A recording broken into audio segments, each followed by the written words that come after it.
Hello students, I welcome you all for today's session on simple tissues. I am Dr. N.C. Saujanya, Assistant Professor of Botany from Vivekananda Government Degree College, Hyderabad.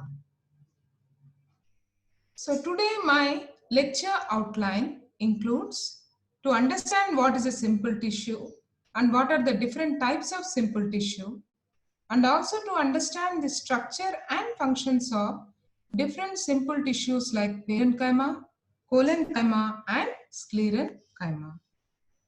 So before we try to understand what is a simple tissue, we need to know what is a tissue. So let me tell you, tissue is a group of cells. Now, if these cells are similar in structure and function, we call such a tissue as simple tissue. Means all the cells of the tissue are structurally and functionally similar. Whereas there is another type of tissue known as the complex tissue, where the cells are structurally different. That means the tissue will consist of different types of cells, but they are all functionally similar. Okay, the example of simple tissue is parenchyma, collenchyma, and sclerenchyma, while that of complex tissues is xylem and phloem. So our today's lecture is confined to understanding about the simple tissues. So one more thing that we need to understand is simple tissue is also a type of permanent tissue. Now what is a permanent tissue? A tissue which loses the power of division is known as the permanent tissue. That means we are given to understand that the parenchyma, collenchyma, and sclerenchyma do not have the power of division. Okay. Now let us look into each type of simple tissue one by one. Now most of you might be you might have heard about this particular type of simple tissue, that is the parenchyma. So why do we hear about it so many times? Because it is the most common type of simple tissue found in almost all the plants. It is the most common type of simple tissue. It is also considered as the fundamental tissue of the plant. Now, why do we call it fundamental tissue? Because the majority of the plant body is made up of parenchyma. Now, how does these cells look like? Most of these cells are isodiametric. What do you mean by isodiametric? They are more or less circular with intercellular spaces, and you can call them living cells because these cells contain the active protoplasm. Okay, so now we understood that parenchyma is the most common type of simple tissue. It is the fundamental tissue, and also it is a living tissue because it contains the active protoplasm. And one more thing, all other type of tissues are derived from the parenchyma, and that is the reason why this is referred to as the primitive tissue. See, here you can see the parenchymatous cells. Most of them are more or less circular. So that is the reason why we call them isodiametric. They contain the nucleus and also the active protoplasm, justifying them as living cells. In between the parenchymatous cells, you can find the spaces which are referred as intercellular spaces. Now, where do you find this parenchymatous tissue? As I already told you, it is the fundamental tissue of the plant. That means it is found in almost all the parts. It is found in the cortex, medulla, the palisade and spongy parenchyma of leaf, in fruits, in embryo, in endosperm, xylem and phloem. That is, majority of the plant body is made up of parenchyma. Now, already I have explained about the structure. Most of the parenchymatous cells are isodiametric. Okay, only in few rare cases we find them in different shapes. Now, the cell wall of parenchyma is made up of cellulose. That is the reason why they are very thin. It is made up of cellulose. And one more thing is, all these cell walls consist of primary pit field. Now what is that pit field? In the cell wall, you can find certain delicate areas.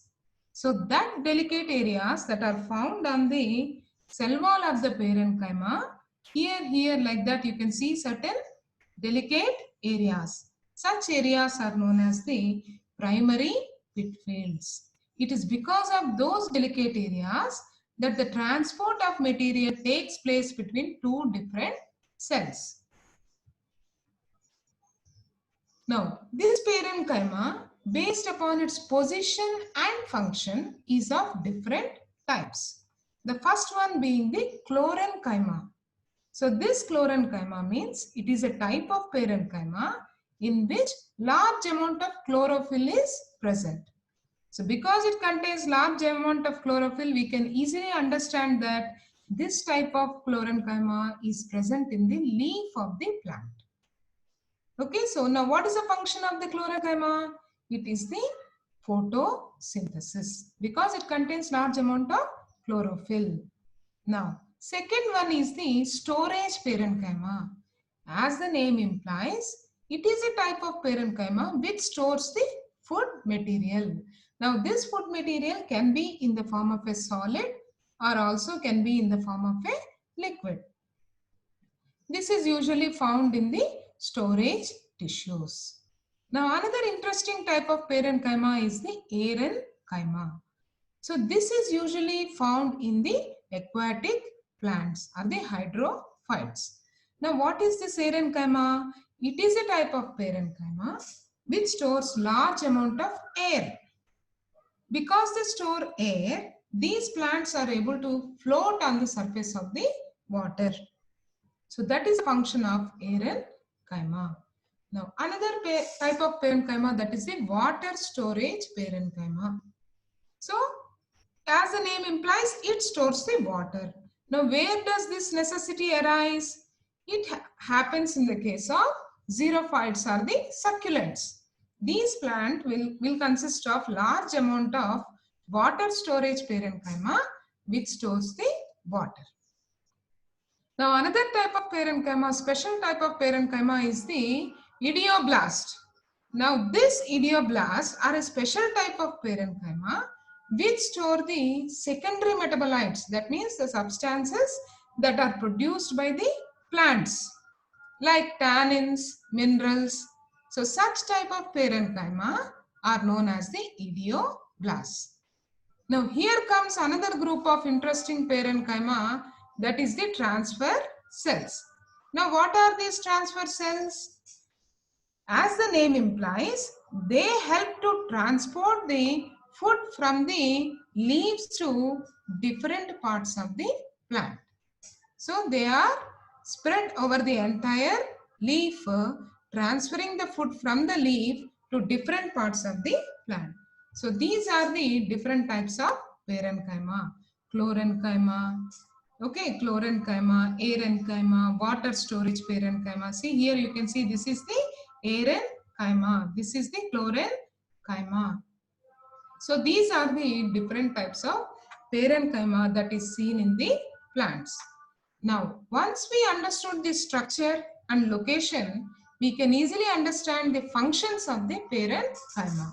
So the fundamental function of the parenchyma is storage. Okay, so it serves as the storage tissue. Another thing is, at times, based upon the necessity, few parenchymatous cells become meristematic. So when thereby it helps in the healing of the wounds. So in the same way, aerenchyma helps in the buoyancy. Prosenchyma means elongated parenchyma. It gives the mechanical support. Chlorenchyma, the parenchyma with the chlorophyll, it helps in the photosynthesis. Similarly, idioblasts are known to store the food material, are the special type of secondary metabolites. Okay, So this is about the fundamental tissue of the plant, that is the parenchyma. Now let us come to another interesting type of simple tissue, that is the collenchyma. Now this collenchyma, we need to understand that it is referred as living mechanical tissue. Living mechanical tissue. That means it is a living tissue in the first place. And second thing is it provides mechanical support to the plants.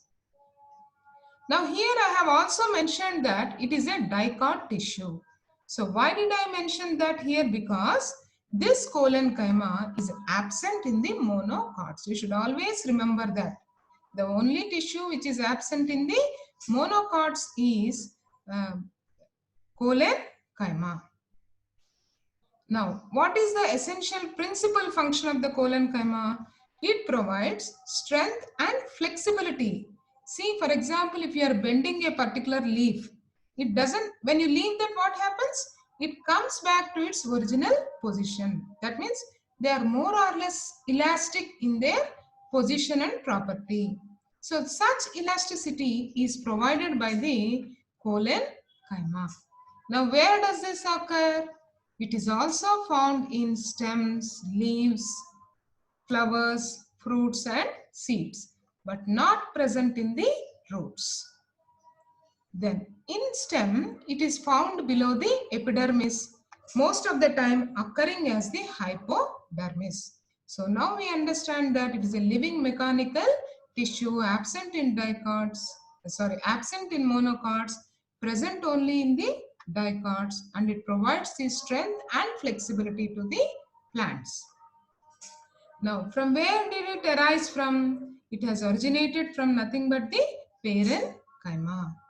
Now, you should remember that while the cell wall of the parenchyma is made up of only cellulose, here in the case of collenchyma, the cell wall not only consists of cellulose, but it also consists of pectin. Because of the presence of the pectin, they are able to give the strength and support to the plant. Now, one more important feature of the collenchyma is the cell wall is not even. You find that it is thickened at some point and smooth at some other point. So such type of uneven thickenings are found in the collenchymatous cells. See here you can see these are all collenchymatous cells, and these are the different types of collenchyma that is present in the plant. So first one is the angular collenchyma, which is most commonly found in the plants. See here you can see that the collenchymatous cells are present below the epidermis. So this layer is often referred as hypodermis. Here the thickening takes place at the region of cell walls. So such type of collenchyma is known as the angular collenchyma. Now here the thickenings are present all around. Such type of collenchyma is known as the annular. Now here if the thickenings are present only in the tangential walls, such type of collenchyma is known as the lamellar collenchyma. Now here the thickenings are present only in the region of intercellular spaces. So such type of collenchyma is known as the lacunar collenchyma. So based upon the type of thickenings, they are categorized into these four types, and out of these four types, the most common one is the angular collenchyma. Now, what are the functions of the collenchyma? As I have already explained, it provides the mechanical support to the young and growing organs, because there is every danger that they may get detached or they may be subjected to some external force, but still they are able to retain their position back because of the presence of collenchyma. So the elastic nature is because of the presence of collenchyma. Further, presence of chlorophyll will make it suitable to perform the photosynthesis. Okay. Now let us come to the third type of tissue, simple tissue, that is the sclerenchyma. So let us look into parenchyma. 2 or 3 features of collenchyma before we come to discussion about sclerenchyma. First thing is parenchyma is the fundamental tissue. Cell wall is made up of cellulose.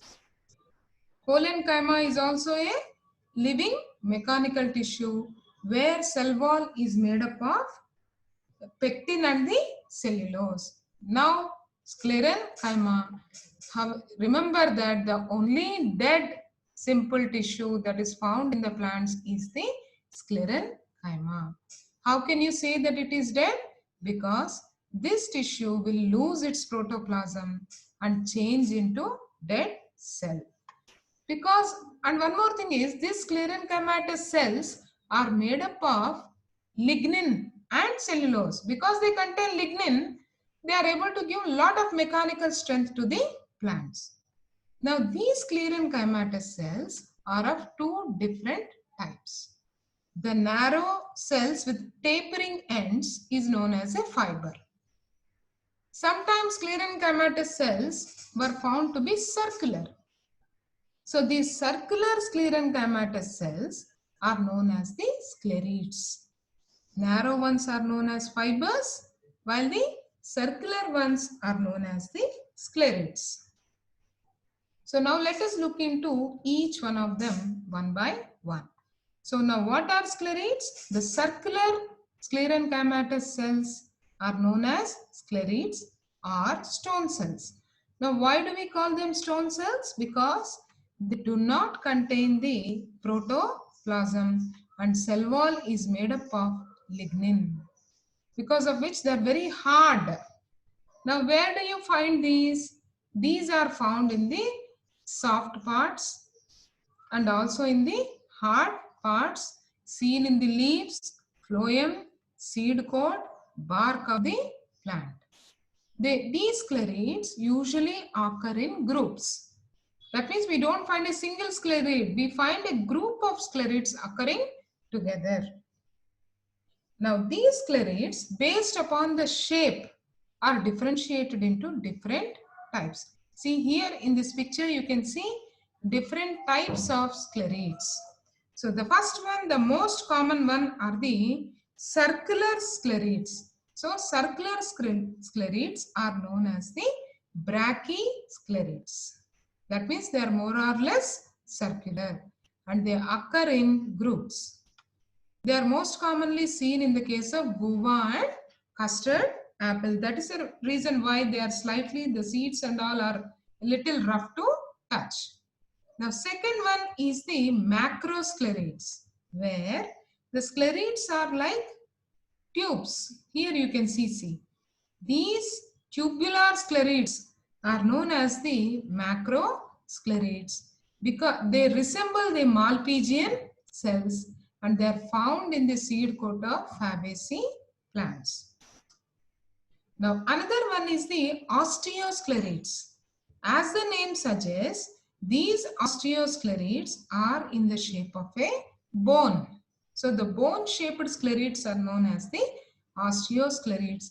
They are also found in the pea. Now another one is the astrosclerites. See, as the name implies, astro means star-shaped. They are found in the nymphea. Nymphea means water lily. They are found in the nymphea. Another one is the trichosclerites. That means here the sclerites are like the hair strand. Such type of sclerites are known as the trichosclerites. They are also found in the nymphea. Now few of the sclerites, sometimes they appear like fibers.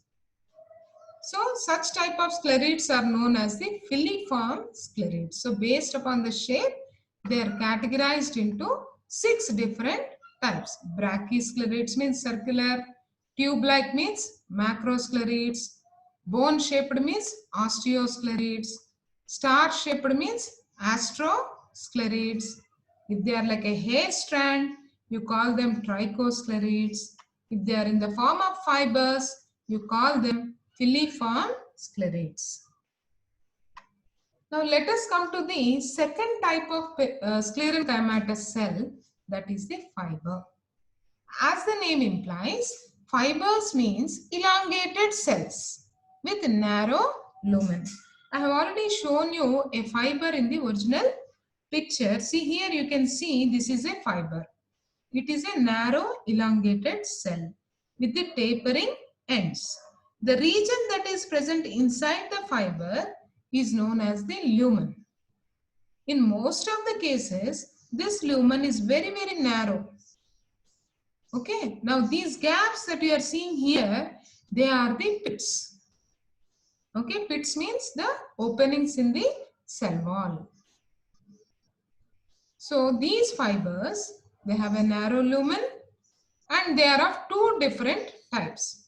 Xylary fibers, extraxylary fibers. Now, xylary fibers means the fibers which are present in the xylem are known as the xylary fibers. Now, these xylary fibers are again of two different types. Libriform fibers and fiber tracheids. So, first you should understand that the fibers are of two types. Xylary, extraxylary. Let us now forget about extraxylary. What are xylary? The fibers that are associated with the xylem. Now again the xylary is of two types. Libriform and fiber tracheids. Okay. Libriform means what? The fibers with simple pits. Simple pit means narrow opening. See here. These are the narrow opening. If the fibers have simple pits, we call them libriform fibers. In certain cases, what happens? This pit is covered by a border. Such type of pits are known as the bordered pits. So, if the fiber has bordered pits, you call them fiber tracheids.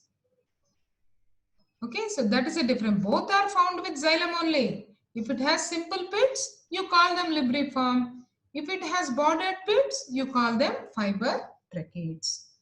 Now let us come to the second type of fibers, that is the extraxylary fibers. That means these fibers, except xylem, they are found in all other places. Now, if these fibers are associated with the phloem, you call them phloem fibers or bast fibers. These bast fibers are very, very important because they have lot of commercial value. The fibers that are obtained from the plant to prepare the gunny bags and various other things, commercially important things, are obtained from the phloem. Okay.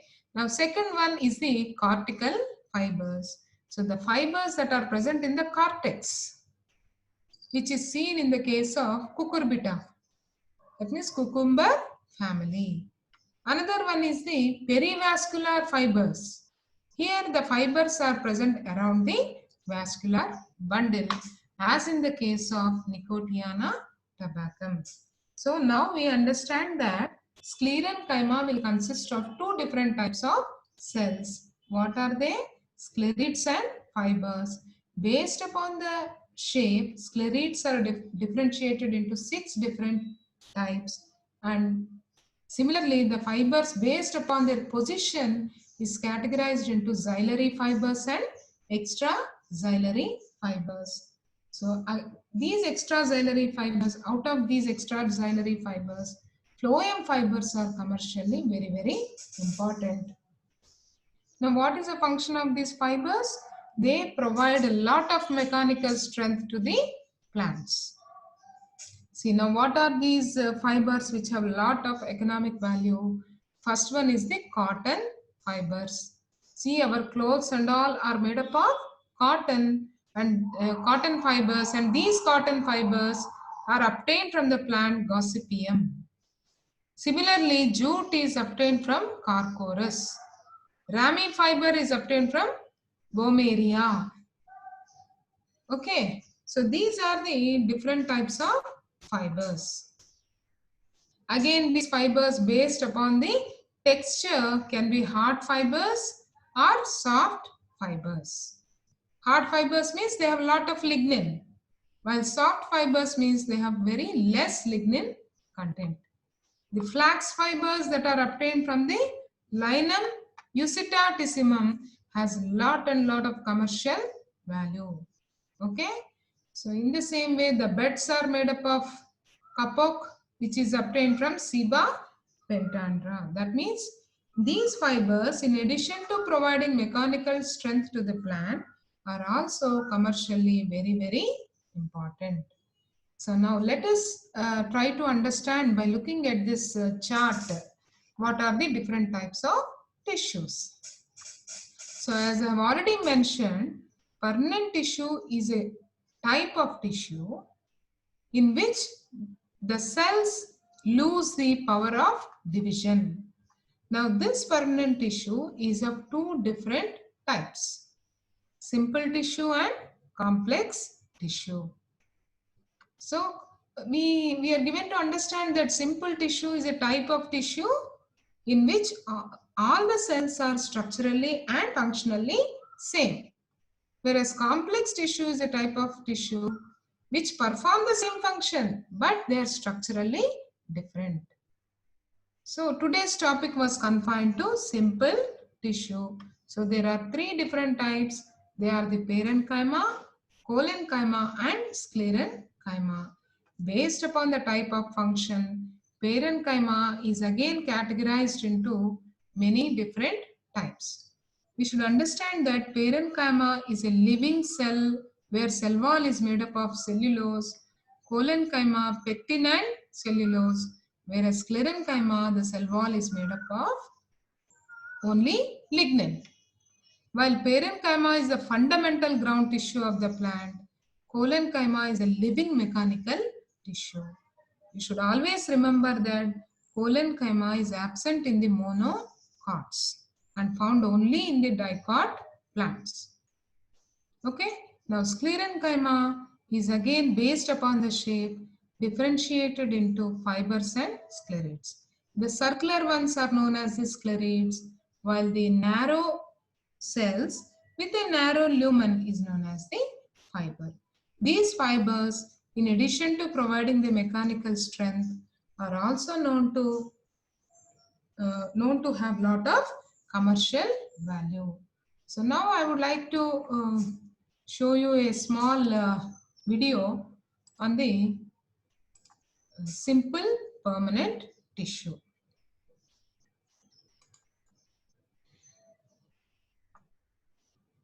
So as I have already mentioned, the permanent tissue in the plants is of two different types, simple permanent tissue and complex permanent tissue. Here it is made up of only single type of cell, here different types of cells. Now simple permanent tissue is again made up is of three different types, parenchyma, collenchyma and sclerenchyma. Now parenchyma is a living cell with thin cell walls. See, here you can see the cell walls are thin. And one more feature that you have to observe here is presence of intercellular spaces. That means space between the two different cells. This is the main feature of the parenchyma. It provides support and also stores the food. Now comes the collenchyma. What is the speciality of the collenchyma? It consists of unevenly thickened cell walls. That is an important feature. Here also you find the intercellular spaces. See, where is it found? It is found in the leaf stalks and provides the seed. For example, here the plant is bending, but is anything happened to it? It is again coming back to the original position. Now see, this is the sclerenchyma, which consists of two different types of cells. Okay, now where is it found, this particular fiber? It is found in the cell walls in the coconuts and other coconut fibers also. You can find these fibers. Intercellular spaces are usually absent, and it provides strength to the different parts of the plant. So this is about the sclerenchyma and other types of simple tissues.